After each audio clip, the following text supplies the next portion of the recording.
last day of muzzleloader season here in Tennessee, so I'm out at the property, and it's like 2:30.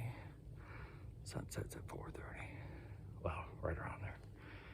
And I'm about 20 yards off the food plot, up the upper food plot in the middle of the woods, and just gonna hang out here and see what happens tonight. All right, so anyway, hopefully big buck, but we'll see what happens. All right, Dave out. Hey, it's Dave. Yesterday was the last day of muzzleloader, so today's first day of gun season in Tennessee. And off in the distance, I heard a shot pretty early. Sunup just happened a few minutes ago. So I'm out here in the blind. The blind's in the food plot out in the pinelands, and I've had it sitting kind of in a notch, so I have a good view of both sides of the food plot, but also have a good view of the approaches to the food plot, which I think is more important. Hopefully that's where I'll see deer movement. I'll sit here this morning, see how it goes. So yeah, I didn't see anything last night. It was a quiet night. I did catch a lot of coyote howling, so hopefully I got that on the sound on my video and I can share that. It was quite impressive. Maybe that's why the deer weren't running, but I don't know, I can't help but think the rut's got to be in, and it was a moonlit night, so I'm figuring they're pretty active last night. But here we are. It's in the 30s this morning. No frost though, so it's kind of a dewy upper 30s. Hoping for a good day. All right, Dave out.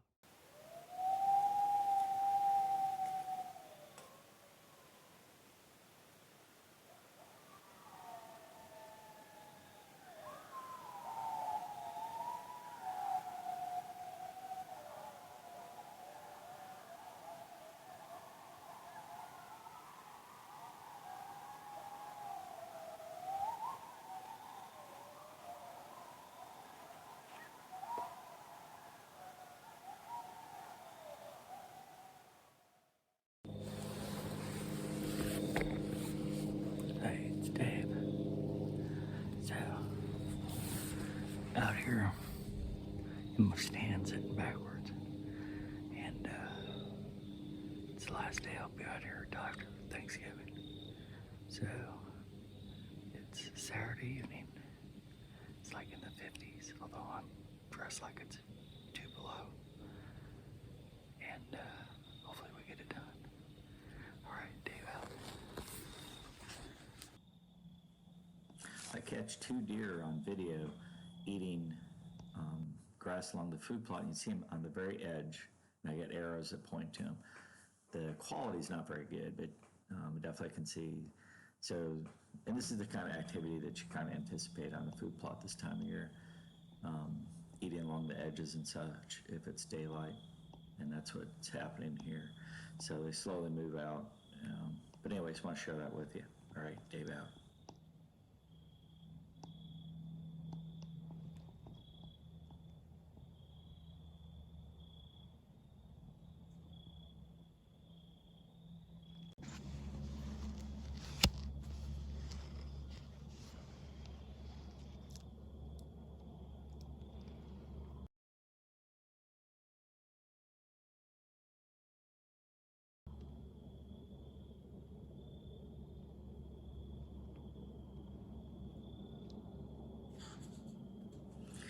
Here you have 2 deer that hear me hit the camera against the tree, and then, of course, they snort and run off.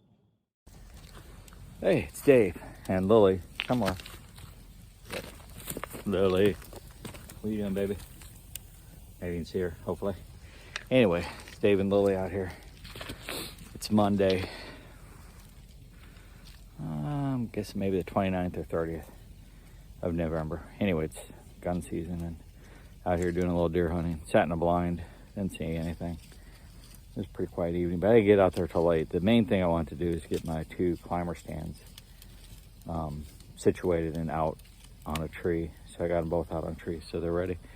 So we're busy cooking some venison steaks, and then I don't know, we'll do a little bit of video editing, and we'll probably hit the hay.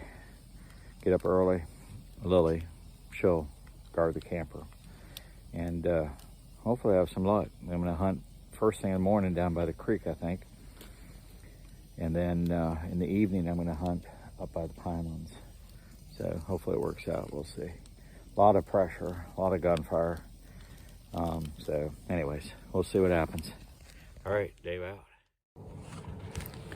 Hey, it's Dave. It's November 30th. And I'm quiet just because I'm hunting. So I'm out here by the creek, up in a tree stand. There's a bucker getting up to it. It's the first time I used the stand. It's a Summit, an old one, but I converted it to the stirrups. It took a bit to get used to.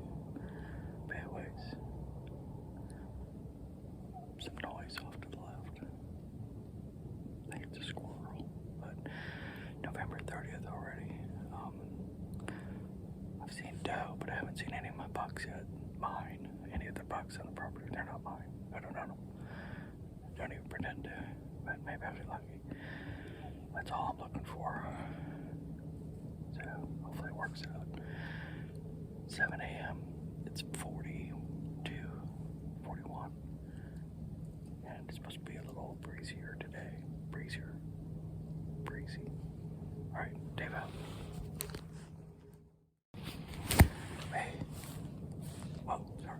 Hey, that big buck just ran up behind me and crossed over into the woods. I couldn't get a shot, but it's the one, the tall tined one. Yep, that happened literally 5 minutes maybe after 7. So there you go. It didn't see me, but I couldn't get a shot on it either. Too much woods. All right. Hopefully something works out. Dave out. Hey, it's Dave. So, 2 things. So first, we're in the shed. This morning hunt, I have a little blurb about the long tine buck, the 8-pointer, came right behind me. And man, I could have shot. This is the dilemma I think hunters face. Some handle it better than me, I guess. But I'm hesitant to shoot unless I really am sure I got a good open shot. So I could have shot that buck in the head probably a couple times, from the back and from the front, or from the side. I mean, its eye, I had a clear look at its eye from my scope, and it would have been about a 20-yard shot. But I chose not to do it because I'm just not 100% sure. You know, what if I pull it a little bit and maim it? I didn't want to do that. So anyways, some would call it a choke. Hopefully I'll get another shot at it, but if I don't, then that's the way it is. So be it. That's the way, God wills it. So. Hey, it's Dave. December 1st. Can't believe it. So I'm out here by the creek, 2nd day in a row. Really hoping that buck would come by. But about 5 to 7, 10 to 7, and he came by like at 7. There's a gunshot due west from where I'm sitting. And due west is the corn food plot. So I'm guessing that buck bit it, cruising through that cornfield. And I bet my neighbor to the south, I bet they nailed it. That's my guess. The interesting thing was, about 5-10 minutes after the shot, off to my, I guess it'd be north, south. And it doesn't really matter which way it was, but a deer started snorting. And it snorted like 3 or 4 times. there was turkeys going across the hill, and I've been in the stand for a while. The wind was in my face, so there's no way it was me. Anyway, about 3 minutes later, to the north, another deer snorted. It's like they were, I don't know, it's just interesting after the gunshot. Neither of them near me, but different sides of the property. One snorted at the other. The turkeys in between. So, anyway, that's it. I don't think that big buck's around anymore. Sad. Well, I'm wrong. All right, Dave out. You can see the doubt and negative thoughts that have really, I guess, occupied my mind regarding that tall time buck. And I need to get my mind focused on the positives, because there are several. One, I was correct about where to place the stand. Two, the buck did not see me. Three, I now know where the buck crosses, as well as where I already knew where the does did. Also know where the buck is bedding, well, the general area. And I also know pretty positive now where the does are bedding. So I have to drop the regrets of not shooting. And the bottom line is, I wouldn't, in the same situation that came up again, I wouldn't shoot. So that's just how it is. And I need to get focused on harvesting this deer. So I'm gonna close out the video with some video of the some turkeys that I captured moving along a hillside. It's opposite the creek. So anyway, hope you enjoy it. All right, Dave out.